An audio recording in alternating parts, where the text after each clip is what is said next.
நமஸ்காரம் நமஸ்காரம் மாவ சிவ. ஒவ்வொருவரும் இந்த ஒரு முக்கியமான காரியங்களை செய்வது அல்லது ஒரு நோட்டு வாங்குவது, ஒரு கணக்கு எழுதுவது, ஒருவருக்கு பணம் கொடுப்பது, ஒருவரோட பணம் திரும்ப வாங்குவது, அல்லது சினிமா பட வாய்ப்புல இருக்கவங்க ஒரு ஃபர்ஸ்ட் ஷாட் வைக்கிறது அல்லது முக்கியமான சீன் வைக்கிறது, அதெல்லாம் பாத்தீங்கன்னா ஒவ்வொரு நாளைக்கு எந்தெந்த நாளையில வைக்கக்கூடாது, வைக்கப்பட்டால் அது சிரமத்தை ஏற்படுத்தும் அப்படின்னு கணக்கு இருக்கு. ஸோ ஞாயிற்றுக்கிழமையாக இருந்தால் காலை 8:17 8:28 வரைக்கும் வைக்கக்கூடாது. அதே மாதிரி பார்த்தீங்கன்னா 10:43 காலையிலிருந்து 10:53 வரைக்கும் வைக்கக்கூடாது. மதியானம் 1:34 1:46 அந்த ஃப்ரேம் வைக்கக்கூடாது.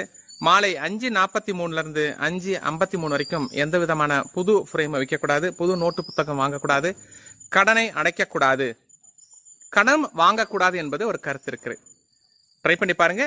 வெற்றி பாதையில் செல்வோம். அன்புடன் டாக்டர் ஏஎஸ் மகாஸ்ராஜன், மாவ சிவ.